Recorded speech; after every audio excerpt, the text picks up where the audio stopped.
What's up guys, welcome to Daily Refinement. In today's video, I'm going to address one of my most common questions, which is how do I sell bad inventory? How do I move things that are bad out of my store as soon as possible? Well, I'm in my shipping area right now and I want to go over a couple of problems that I have, mainly being inventory that's difficult to sell. So this right here is kind of my death pile. And I thought that putting it right here in the front would encourage me to get rid of it soon. And it did.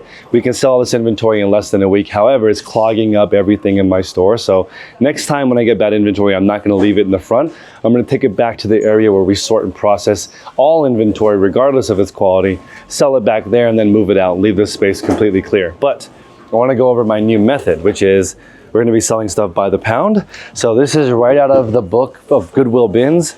We're going to be turning on the auction on Whatnot. If you want to go to my stream, it's whatnot.com/invite/dailyrefinement. You can get $15 off to buy something from me or anybody else on the app. But this is our method. We're going to turn the camera on just like this. It'll be vertical. We're going to put stuff onto the scale one at a time and sell it.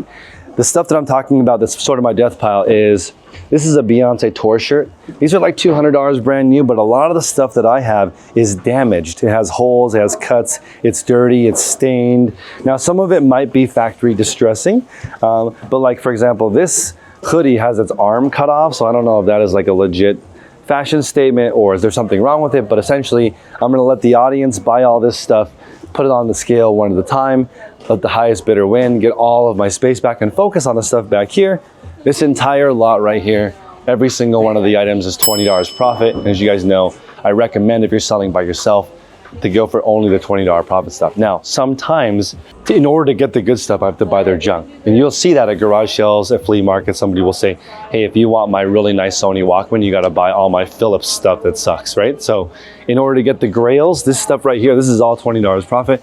I had to buy all this stuff up here, which is like $1 profit, or even break even, or even lose $1. But it's just part of, in my opinion, you have to solve problems, and a lot of suppliers have death piles. They have things they don't want to sell. So here we mix in stuff that we don't want to sell. We do the best that we can because it only sells for so much. And honestly, damaged inventory, it's worth less than $1, but it's worth something.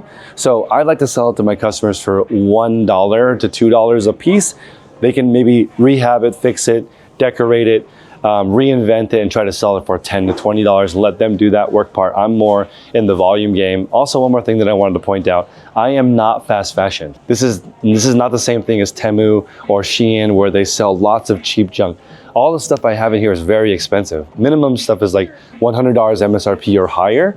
It's the stuff that would go to a landfill because it's returns, it's closeout, it's shelf pulls, it's stuff that didn't sell. I'm in a different market. I actually do the same thing as like TJ Maxx, Ross, Marshalls. And if you look up these three companies, these companies are actually growing.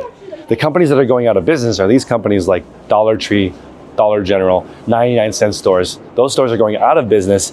And I read on one of the articles that if they don't raise their prices to $7, they won't stay in business. So they're going out of business. How can you go from $1, your normal customer, you're a 99-cent store, you're gonna change it to $6.99? No one's gonna go anymore. So that market is dying, but the discount liquidation is doing quite well right now. And it's because retail, as we know it, is not doing very well. People don't want to go to the mall and spend $200 for 4 items. They want to go to TJ Maxx, spend $200 on 20 items. So I'm in that market. I'm not the same thing as fast fashion. I actually am reducing waste out of the landfill, so it's completely different, but hopefully this pay by the pound model works for you. You can use my invite code to also sign up as a seller. If you sign up as a seller, then you can just turn on the camera and start liquidating your stuff, but make sure it's actually worth it to the customer. I'm selling like $1,200 worth of stuff for like 20, but people need to do the work to fix it. So it needs to still be valuable to the customer. A lot of people think Whatnot is somewhere to offload your junk. I don't think that's the case. I think it's the place to offload wholesale or the place to offload high-end singles. High-end singles is what I'm specializing in, but sometimes they get it. We gotta sell the cheap junk. So hopefully that's useful, guys. Until next time, make progress daily.